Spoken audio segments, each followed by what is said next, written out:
Remue ménage. Remue ménage.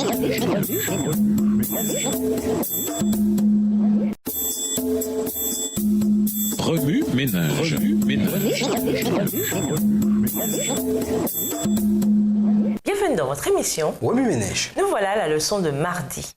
Des paniers dorés remplis de fruits empoisonnés. Nous vous invitons à lire 1 Roi, le chapitre 21.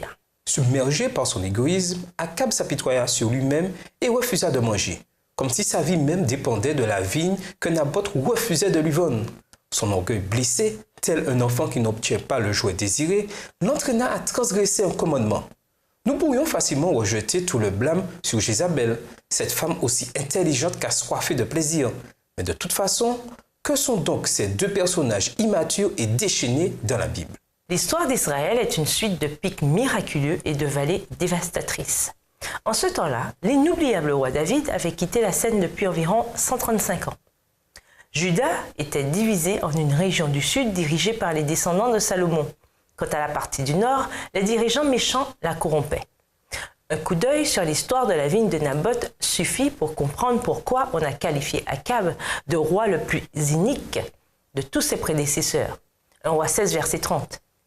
En épousant la fille d'un roi phénicien, cet être lâche, opportuniste et débauché accueillit le culte dévastateur de Baal et la sorcellerie. Ce fut l'une des pires décisions pour le peuple de Dieu. Bientôt, Akab érigea des temples dans lesquels se déroulaient des orgies, des sacrifices humains et d'autres coutumes innommables du culte païen. Sous la vengeance de Jézabel et le sceau d'Akab, les prophètes de Dieu subirent une violente persécution. Élie lui-même fut submergé au point de demander au Dieu de la vie de lui donner la mort. 1 Roi 19, le verset 4. La racine de tout mal, c'est la convoitise, le désir immodéré de posséder. 1 Timothée 6, verset 10. L'histoire de la vigne de Naboth peut sembler horrible et non racontable.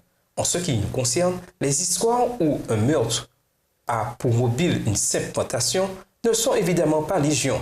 Nos histoires traitent plutôt d'enveloppes de dîmes vides, d'absentéisme à l'église, de chrétiens dépourvus d'amour. Parfois, nous chérissons davantage le visible que l'invisible. Jézabel adorait des idoles visibles, mais n'oublions pas qu'Akab avait aussi les siennes. Et vous, que retenez-vous égoïstement pour vous au lieu de le remettre à Dieu? Quelle est votre idole? La mode? Les médias? La réputation? Les choses matérielles? Les relations? Le temps? Ne passons pas à côté de cette vérité simple, mais profonde. Nous avons déjà accès au trésor divin. Nous sommes dépositaires des mystères du Créateur. Qu'on ne puisse jamais dire de nous, en cueillant les fruits des vignes terrestres, c'est de l'arbre de la vie qu'ils se sont privés. Remue ménage. Nommez des passages qui nous offrent un bilan de santé spirituelle pour nous assurer de ne pas nous retrouver dans la situation tragique de l'église de la Odyssée. Comment aborder des chrétiens qui tombent dans le piège des trésors terrestres et de la recherche de plaisir impie? De quelle façon les aider sans leur faire du tort? Au revoir. Et à demain si Dieu veut. Remue ménage. Remue ménage.